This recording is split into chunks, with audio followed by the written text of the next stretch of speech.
والصلاة والسلام على سيد المرسلين وعلى آله وصحبه أجمعين. سبحانك لا علم لنا إلا ما علمتنا إنك أنت العليم الحكيم. سبحانك لا فهم لنا إلا ما فهمتنا إنك أنت الجواد الكريم. وقل رب زدني علما.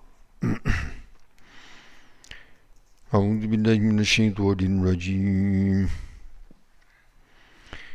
لا جناح عليكم إن طلقتم النساء ما لم تمسوهن أو تفرضوا لهن فريضة ومتعوهن على الموسع قدره وعلى المقتر قدره متاع بالمعروف حقا على المحسنين.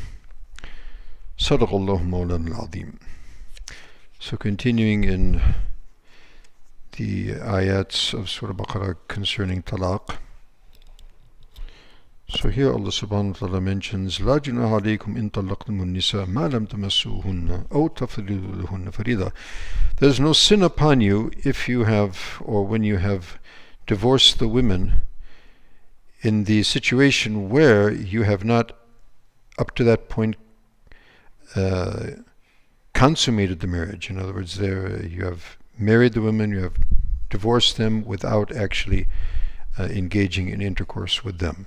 Ma'lam tamassuhuna basically means in the Arabic before touching them, and obviously Allah subhanahu wa ta'ala uses the highest level of etiquette in mentioning things of sensitivity like that. So touching actually refers or alludes to the consummation of the marriage through intercourse.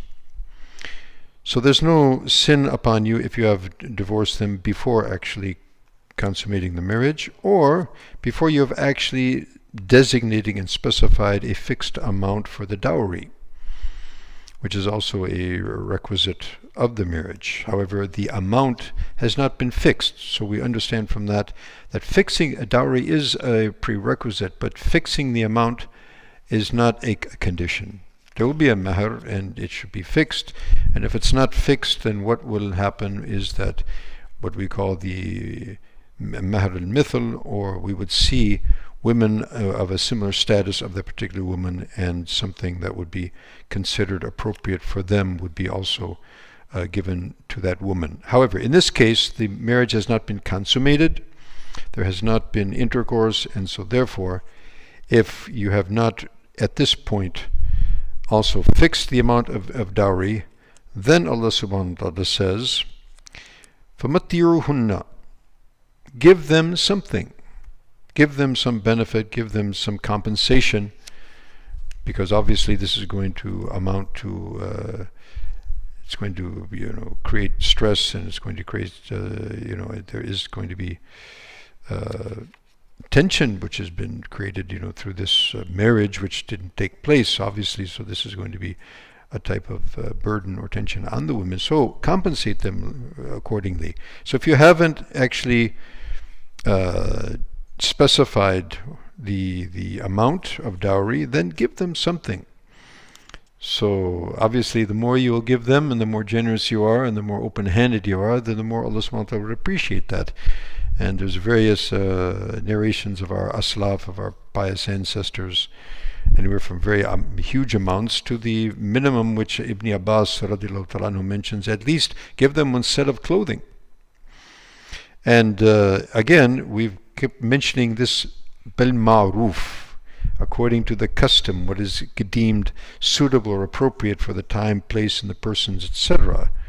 So upon the wealthy, according على الموسع قدره, according to their position and their status, so give them more, obviously. وعلى المقتر قدره, and on the person who is experiencing straitened conditions or is a bit poorer, so similarly upon him according to his situation, his position. So again, a specific amount is not mentioned in the Quran, and the conditions and situations should be taken into consideration and acting accordingly. And we have further points to mention in the ayat which is coming up, inshallah. Not tomorrow because I'll be traveling, so inshallah perhaps on Tuesday morning we'll resume Dars of Quran, inshallah, tomorrow. No, tomorrow. tomorrow we will have. So tomorrow we will have, and then from Friday through Monday morning we'll be suspending the Dars of Quran because of my traveling, inshallah. Wa akhiru da'wana alhamdulillahi rabbil alameen. Wassalamu alaikum wa rahmatullahi